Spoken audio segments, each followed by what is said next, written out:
latérale. L'IRM va permettre une meilleure caractérisation tissulaire et va permettre un bilan d'extension léco-régionale qui est plus précis.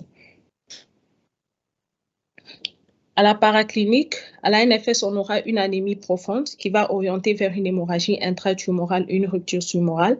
On aura une hyperleucocytose et un syndrome inflammatoire biologique non spécifique qui va orienter vers une infection associée, ce qui va permettre de faire un diagnostic différentiel avec un accès rénal. On va également faire un bilan rénal qui est bien entendu souvent normal. La biopsie, l'histologie de la pièce opératoire se fait après néphrectomie, va confirmer le diagnostic. Généralement, on dit que le néphroblastome, on ne fait pas de biopsie à cause du risque de rupture ou de dissémination. Mais à quel moment il faut biopsier? On dit qu'on fait une biopsie lorsqu'on a un doute diagnostique devant une tumeur qui est d'aspect radiologique non classique, devant une tumeur du pôle supérieur avec les catécholamines qui sont normales, chez l'enfant âgé de plus de 6 ans et en cas du parenchyme rénal qui est non visible. La biopsie, on fait une ponction qui est écho-guidée, qui se fait généralement par voie lombaire sous anesthésie générale. On utilise généralement une aiguille à 18 G. On fait également obligatoirement 1 ou 2 passages. Sur le plan paraclinique, l'histologie de la pièce opératoire. Sur le plan macroscopique, on aura une tumeur qui est grise, rosée ou jaunâtre, de consistance variable ou pseudo-capsulée. La microscopie mettra en évidence 3 contingents, stromal, épithélial, blastémateux ou anaplasique, mais va permettre de faire 3 grades histologiques qui sont pronostiques. On a les hauts grades, le bas grade et le moyen grade, le haut risque, moyen et bas risque. Je m'excuse. Voilà là un tableau qui va mettre en évidence les 3 grades histopronostiques. C'est la classification histologique, comme on a dit. La tumeur de bas risque qui représente 5 à 10%, d'histologie généralement favorable. On a un néphroblastome qui est complètement néphroblastome qui est mésoblastique ou néphroblastome kystique. La tumeur des risques intermédiaires représente 70 à 80%. Les risques, c'est une histologie qui est standard. Généralement, on a un néphroblastome de type régressif et la tumeur de haut risque représente 15 à 20%. Là, le pronostic, il est défavorable. C'est une tumeur avec anaplasie diffuse. Le diagnostic d'extension, sur le plan clinique, consistera à faire un examen clinique complet à la recherche des métastases. Bien entendu, souvent, les métastases pulmonaires qui sont les plus retrouvées, dans 90% des cas. Les métastases hépatiques, on retrouve également des métastases osseuses, cérébrales ainsi que ganglionnaires. Sur le plan paraclinique, on l'a dit qu'on fait une radiographie du thorax qui va retrouver des images enlâchées des ballons. On fait les TDM thoraco-abdominopelviennes qui va mettre en évidence les micronodules.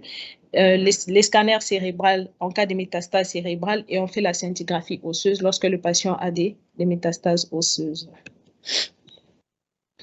L'examen histologique et macroscopique va permettre de déterminer le stade d'extension de la tumeur. On fait la classification de la Société internationale d'oncologie pédiatrique qui va classer le néphroblastome en 5 stades. Cette classification s'est faite en 3 étapes et à 2 niveaux. En 3 étapes, c'est au niveau du diagnostic. L'étape diagnostique, dans les cas métastasiques et des formes bilatérales, en paire opératoire et par l'anatomopathologiste.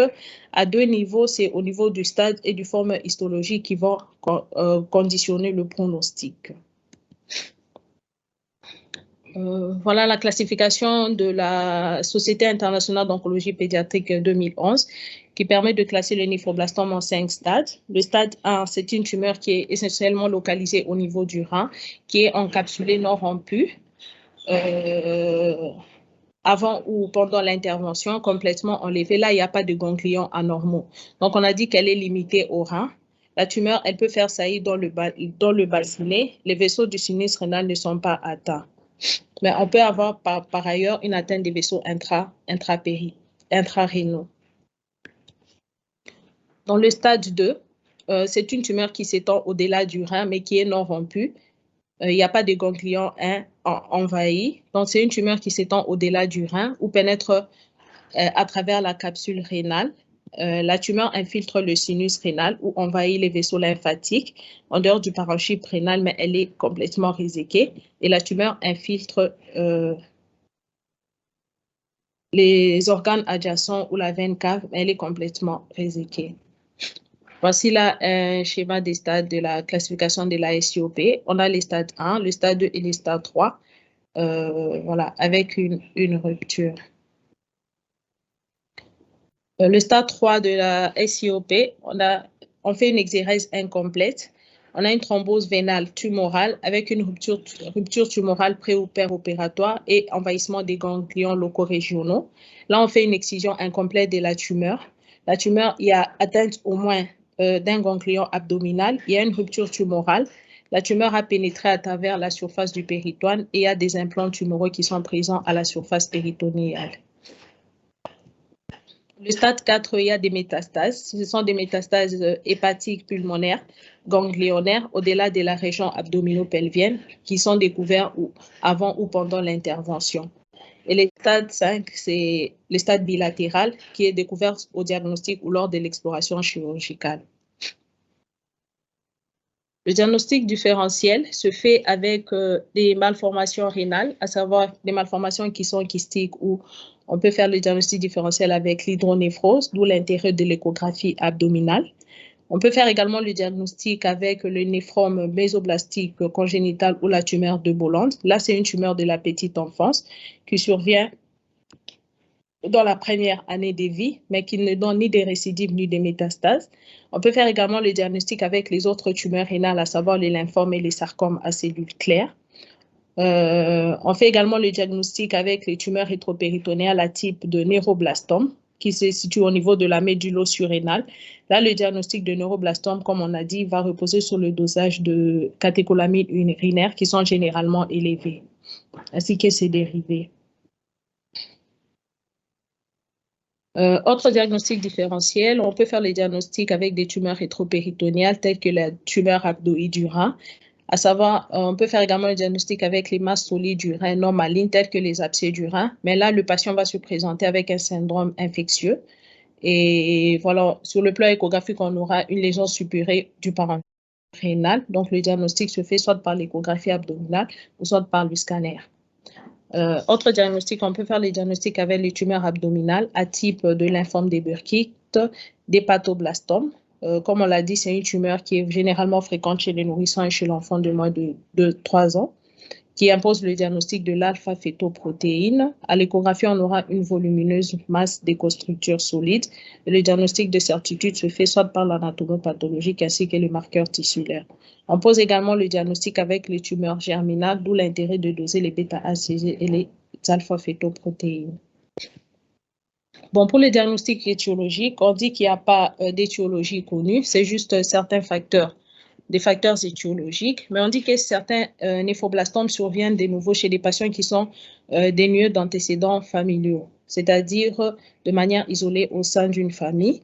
Mais néanmoins, au moins 1% des cas, on peut avoir une forme familiale qui est constatée, qui se manifeste par un risque pour l'enfant d'avoir une tumeur rénale si l'un de ses parents présente une anomalie génétique particulière.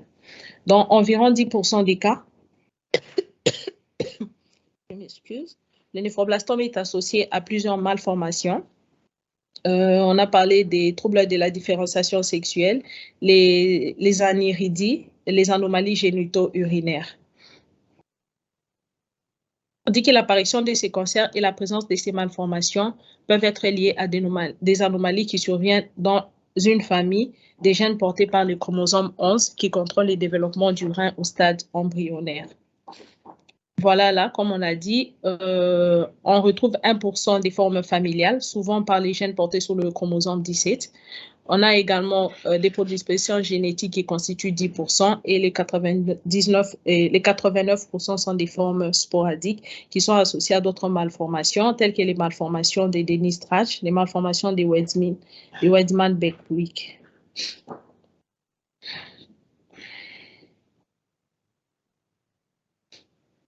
Voilà, nous allons maintenant parler du traitement. Les buts, c'est